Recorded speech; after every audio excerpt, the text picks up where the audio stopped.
सरपंच संतोष देशमुख यांच्या हत्येला 2 महिने पूर्ण झालेत असं दमानिया म्हणाल्यात। मुंडेंचा कराडला पाठिंबा नसता तर ही क्रूर हत्या झाली नसती असं दमानिया म्हणाल्यात।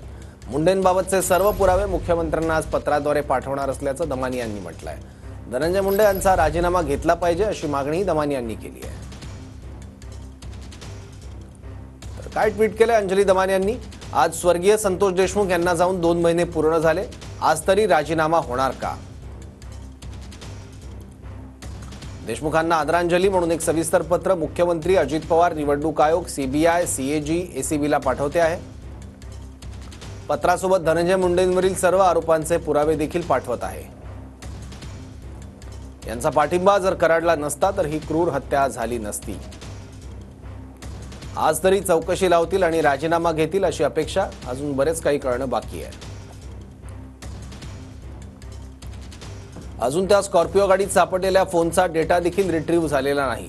अजून का झाला नाही? तो बडा नेता कोण आहे अजून का कळलं नाही? जोपर्यंत धनंजय मुंडे मंत्रिपदावर आहेत तोपर्यंत दबाव राहणार, त्यांचा राजीनामा व्हायलाच पाहिजे।